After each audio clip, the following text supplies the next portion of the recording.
Welcome back to Old School Sports and our Out of the Park 24 baseball playthrough of the Cincinnati Reds. And we are at the beginning of preseason ahead of the 2026 season.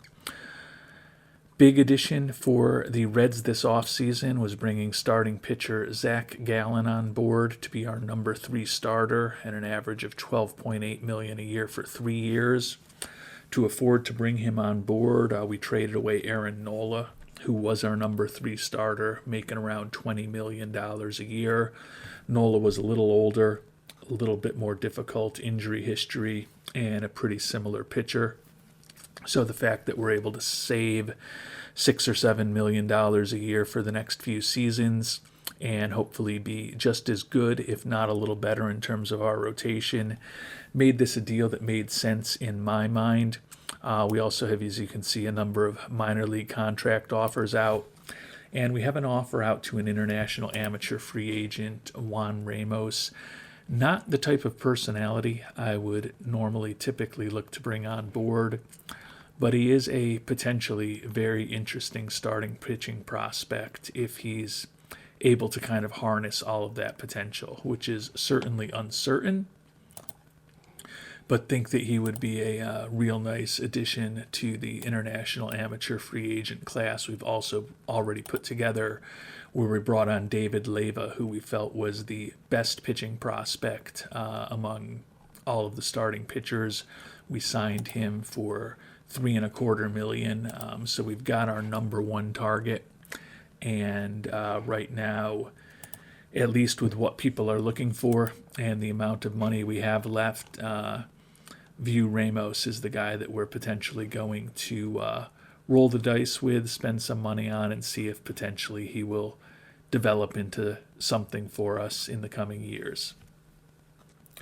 Other than that, though, as I mentioned, we're kind of bolstering our minor leagues a little bit. We've got a little bit of money potentially for free agents. Our budget did not change at all with the start of the preseason, so we're locked in at $168 million total budget, 25th budget in baseball, 25th payroll in baseball. Quite honestly, the fact that our budget was unchanged at the start of the preseason and actually went down $2 million from last year was a bit disappointing, given that we were an 89-win team last season in the playoffs for a second consecutive year in our 3rd season as general manager, and also had a decent year financially as well. And we still did not get a bump in the budget, so we are fighting with a very mediocre payroll, but barring some significant injuries in spring training, knock on wood, think that this team should be a contender again here in 2026, despite a meager budget and despite the fans in Cincinnati not having a lot of interest in our team, despite, as I mentioned, a couple of consecutive playoff appearances. The only other thing that we do have brewing right now is we're attempting to trade away Aaron Savale. Picked him up not too long ago, just this past offseason, in a trade with the Braves. Got rid of Nick Ahmed, who we had a $6 million team option on that we were not going to exercise, as well as Hayden Jones, a minor league pitcher. With the changes we've made this offseason, I just think Savale is going to be very borderline to make our team. So in a perfect world, would love to get that $1.75 million salary off the books. We've got an offer out there just for a garbage prospect from a team that was interested in him when we shopped him. Was not a prospect that they were willing to give us. I'm guessing they're going to come back and want a little more to take on his contract, but we'll see how that evolves in the coming days. And you can see it really was a garbage prospect. We were trying to get 18-year-old minor league reliever Daniel Olivis, who doesn't have any indication at all that he's ever going to be a major league pitcher. Put up a 16.88 ERA in rookie ball last year. He had a decent personality with high intelligence, which was the only reason we picked him out. But we'd have to add in our excellent young left fielder, Austin Hendrick, or the top prospect in our system, Braylon Minier, to get Savale off the books. So clearly we are not going to do that. If we go back to the offers that we had gotten for Savale, and I guess I've done enough moving that we can't do that anymore. But we'll shop Savale again, and there was one option that I think I will just take that will at least, actually it's a whole different set of options here, even though it's only one day later. So I'm going to spend a little time. The fact that we can get someone on a minor league contract is probably what we will do, just to get money off the books. But we'll take a look through and just make sure we're not missing a real interesting opportunity before we make that decision. And hopefully we can do something with the Red Sox. Supposedly Brian Van Bell, 29-year-old starting pitcher, clearly doesn't look like someone who has a profile or a performance over the last few years in AAA of being a major leaguer again. But he's on a minor league contract, so at least it would get the money off the books for us if they are willing to do that trade. They're probably going to ask for something else, but this could just be addition by subtraction to open up a little more budget space if we are able to get Savale off of the books. And unfortunately, Juan Ramos has been offered more money from the Angels than we can possibly match. So it might be a good miss, given that I don't love his personality, and with the low leadership and work ethic, do question whether he's ever going to fully develop. So we've got the guy that we viewed as the top starter among international amateur free agents. We've still got a little under $2 million left to spend. At this point, I think I'm just going to start spraying it to handful of other prospects who aren't looking for as much money to just kind of supplement our minor league system, specifically our international complex a bit. Bring in a few bodies with good personalities who can hopefully compete and help the other players around them develop over the next few years.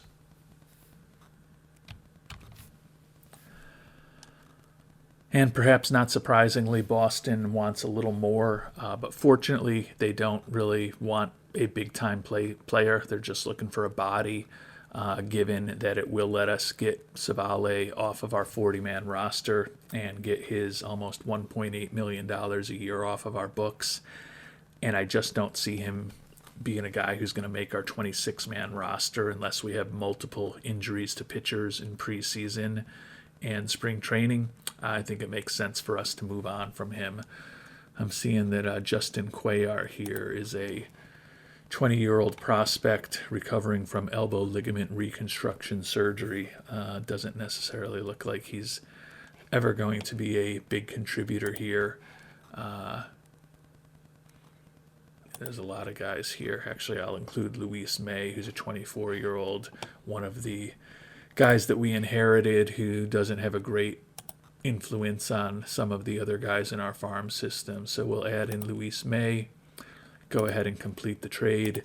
Savale is off the books. We've opened up some additional money to potentially use to supplement scouting and development, although at this point we're a little higher than we were a year ago as we close in on spring training.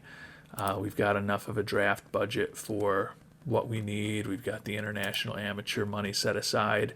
So I think, quite honestly, we're just going to save this money. Maybe there will be a interesting player who's lingering on the free agent market as spring training proceeds. And if not, we could always use that money to supplement the roster by bringing on someone closer to the trade deadline. So a lot of options to use that money. Happy that we've cleared it off the books at this point, which will give us a little more financial flexibility. And if we don't end up using that financial flexibility, we'll have a slightly higher financial performance for the upcoming year. And we've got a lot of goals to hit with ownership this year. Need to reach the playoffs, need to improve our batting average, need to increase profit, really need to improve our fan interest, and really need to improve our record in road games. So it is what it is. We've got a lot of goals to achieve. I'm not going to break my mind trying to achieve any of them except for hopefully reaching the playoffs again. That is our primary aspiration as we sit here on January 29th, 2026.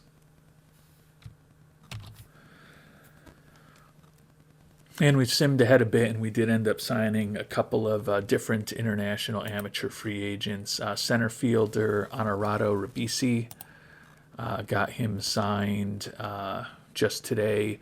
Decent center field prospect, like the high work ethic, so he'll at least be a good influence on other players in the DSL in a couple of years. Maybe has potential to develop into something. And then starting pitcher David Rocha also brought him on board. Definitely not a starter with the two-pitch arsenal, but my thought is he could be an interesting reliever, and it looks like his fastball and his splitter both could be well above average. And if we do pivot him into a relief role with plus movement, plus control, and stuff that's at least adequate, could be an interesting player for us down the line. He's not even 18 years old, and he's already throwing in the mid-90s. That ground ball tendency with really good movement could play well in Cincinnati down the line. So although he's a relief pitching prospect, there's a little bit of potential there. So at least that gives us 3 players now signed in international amateur free agency. I've only got $80,000 left to spend at this point. So unlikely whether we'll be able to bring somebody else on board to use that last little bit of the money, but we at least have a decent class.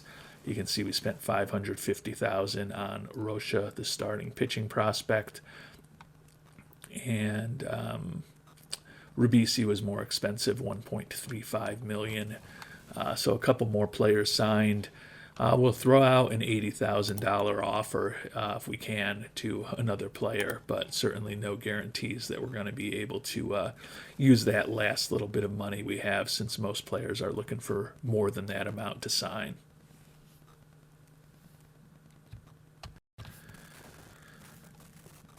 And we have made it to the beginning of spring training. We've got 21 pitchers in camp. Going to go with a 6-man rotation. You can see we're going to have low pitch counts initially in spring training and tick those up over time. I'm going to take a look at the youngster Chase Petty, Clark Schmidt, and Huascar Noah.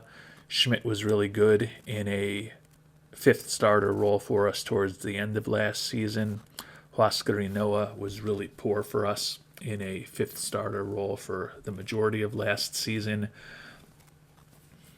We'll give them both a look, see what the youngster Chase Petty can do.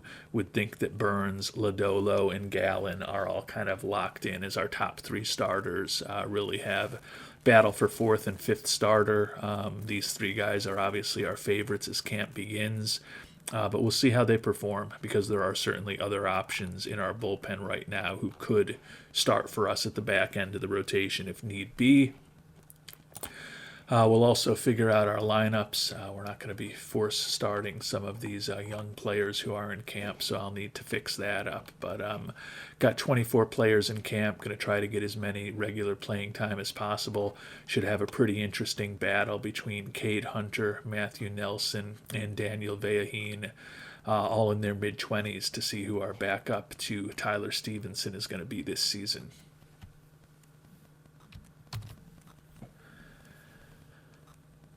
And a couple weeks into spring training, we've had some little nagging injuries. Oswaldo Cabrera and Christian Encarnacion Strand, both banged up for a couple of weeks with chronic back soreness and a high ankle sprain, respectively.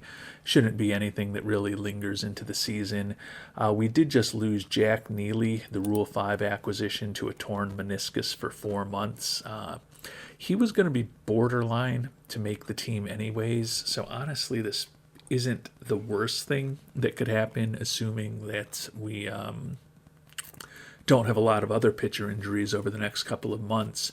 We can put him onto the IL, let him heal for about 4 months, then put him on a 30-day rehab assignment after that, and we'll probably be pretty close to September roster expansion when all of that is done, which potentially gives us an opportunity to see what he can do in AAA for a period of about a month before we're going to have a decision to potentially put him onto the 26-man roster at the expense of somebody else. So hopefully it's not something that has a significant impact on his career.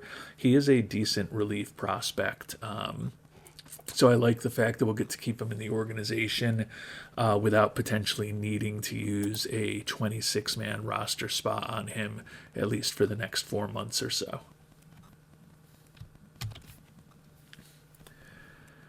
And our decision on our rotation heading out of spring training may have gotten a little easier. Clark Schmidt just suffered a hamstring strain. He's going to be out for 4 to 5 weeks. He's also had a pretty brutal spring so far, 0-1 with just 4 1/3 innings over 3 starts. He's just been absolutely battered. So we'll get to put him on the IL and then potentially have a rehab start in April down in AAA for a while, hopefully towards the mid or end of the month, depending on how quickly he heals.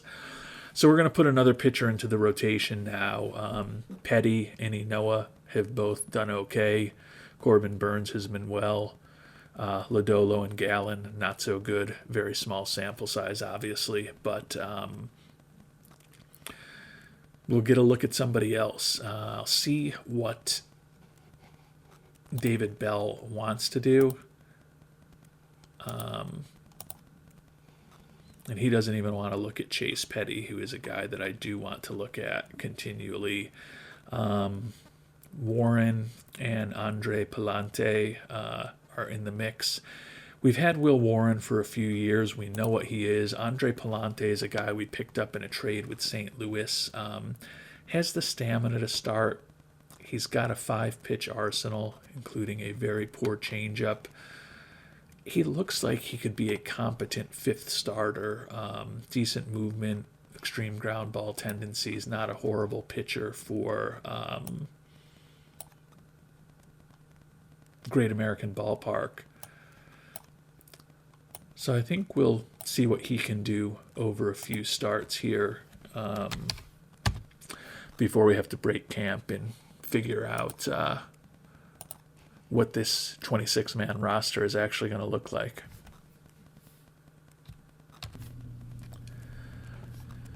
And we made it to the end of spring training relatively healthy. We did just very recently get both Oswaldo Cabrera and Christian Encarnacion Strand back from the IL. Schmidt 2 to 3 weeks away. The Rule 5 acquisition, Jack Neely, still 3 months away after that torn meniscus. And another Rule 5 guy, Benny Montgomery, has been out with a strained ab. Still has another 5 days, so we won't have to make a decision on him immediately for the start of the season.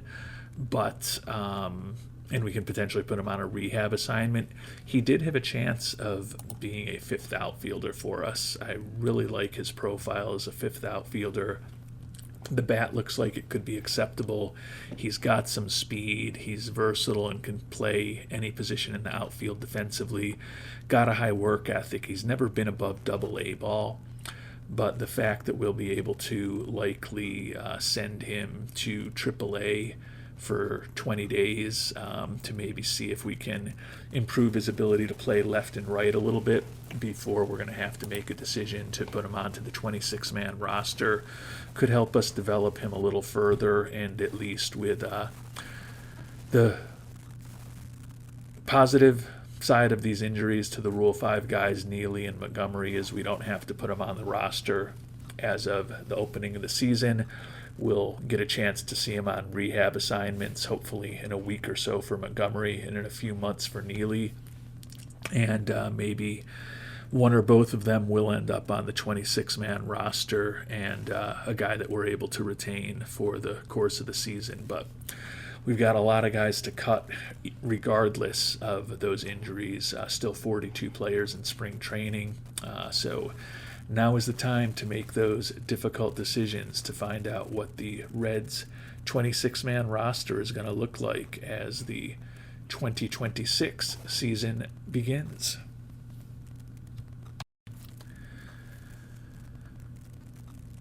And we've figured out the 13 players on the pitching staff that we're going to bring north with us. Burns, Lodolo, and Gallen, obviously our top three starters. Chase Petty, the youngster, was solid. We're going to give him a chance to see what the 22-year-old can do. Probably be starting his first major league game just after his 23rd birthday. But he was a combined 10-6 with an ERA a bit over 3 in AA and AAA last year. I think that the good movement on his pitches, ground ball tendencies, throwing in the mid to high 90s. Even though he doesn't have the most stamina in the world, I think he could be a potentially pretty effective 5-inning pitcher for us. And we're going to end up going with Will Warren is our fifth starter, who didn't actually start any games for us in the spring training period, but certainly has enough stamina to start. He did start one game for us in 2024, worked entirely out of the bullpen last year where he was pretty effective.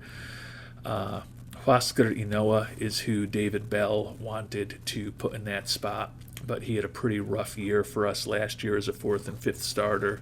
Hasn't done much during spring training. Andre Palante didn't do very much with the start or two he got during spring training either.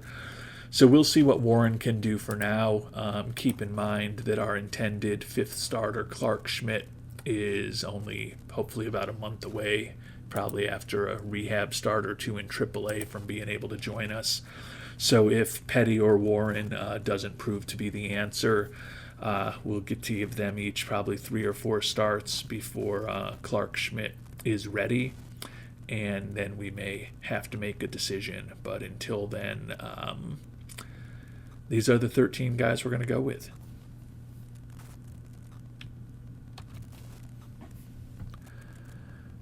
And as we think about the 13 position players who are going to make our 26-man roster out of spring training, final cut is going to be David Calabrese, center fielder we picked in the Rule 5 draft a few months ago. Thought he could potentially be a pretty decent backup center fielder for us. But with the low work ethic, with the lack of home run power, feel better going with our fourth outfielders and our fifth outfielders is the likes of Kei Kodama, who can also certainly play center field in terms of his range, although his error rating is troubling. But as a backup center fielder, he's okay. And then Will Benson is another guy who could play center field for us in the pinch. Pretty decent left-handed hitter, at least in terms of his power. He's a proven major leaguer at this point. He does have option years left, so we thought about sending him down. But just don't think Calabrese is going to have a big-time role for us, so we're going to go ahead and release him back to the Angels. Keep in mind that we're still going to have another decision to make in the outfield in the not-so-distant future when Benny Montgomery, another Rule 5 guy, is available. So certainly haven't seen the last of difficult decisions that we're going to have to make as far as what this 26-man roster looks like, because we will have Schmidt and Montgomery both hopefully back sometime in the month of April.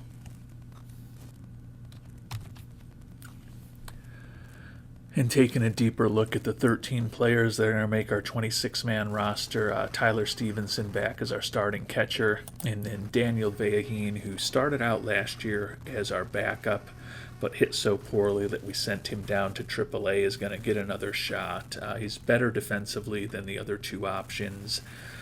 And offensively, he certainly looks like he should be better than a .165 hitter at the major league level. So Vellajin going to give another chance to be our backup. Ellie De La Cruz coming off an excellent season, starting first baseman. Nelvi Marte after an excellent rookie year, starting second baseman. Platoon at third base between Errol Vera and Christian Encarnacion Strand. Matt McLean gonna get a little time as our DH against lefties. Edwin Arroyo now will be our full-time starting shortstop after coming up towards the end of last year. Austin Hendrick is going to be corner outfielder for us. Kei Kodama, also going to be a corner outfielder in a platoon playing against left-handed pitching. Jay Allen III, the very good young glove, is going to be our starting center fielder to begin the season. Hopefully he will hit enough to hold on to that role. Will Benson going to get a little playing time as an outfielder against righties. And then Jared Kelnick, going to be our DH against righties and our right fielder against lefties. So pretty much everybody besides Daniel Vaheen that made the roster is going to get some type of starting assignment in a platoon situation. And certainly Vaheen is our backup catcher to Stevenson, should be playing a couple times a week. So we should get a good sense of who all these players are and what they can do. And again, we will have another decision to make in the outfield with center fielder Benny Montgomery. Obviously, before the season starts, I'm also going to need to figure out my minor league teams. You can see we've only got 21 guys in AAA right now. The most notable one there is the top prospect in our system, Braylon Minier. We played him a lot at third base during spring training, and you can see he's almost completely developed there. His bat looks like it's close to major league ready, but given that he had his AA season shortened last year by injury, we're going to start him out in AAA.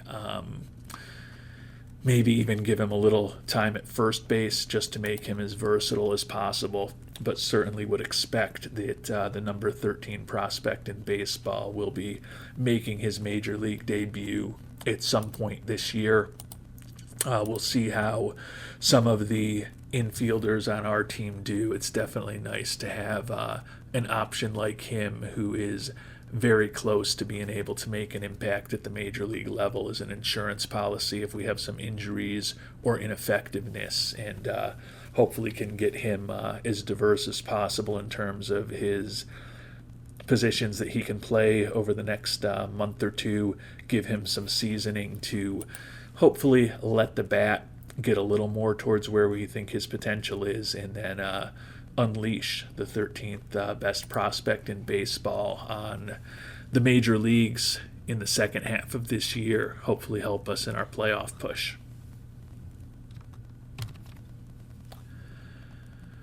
And with that, our Reds are about ready to begin the season in just a couple days.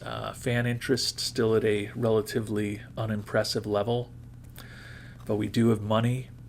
Even though we're 25th in budget, 27th in player payroll, I expect that we will once again be a playoff team this year. We'll see what the prognosticators at OOTP think of our chances at the beginning of our next episode, when we hear play ball on the 2026 season. Until then, thanks so much for watching, and hope you have a great day.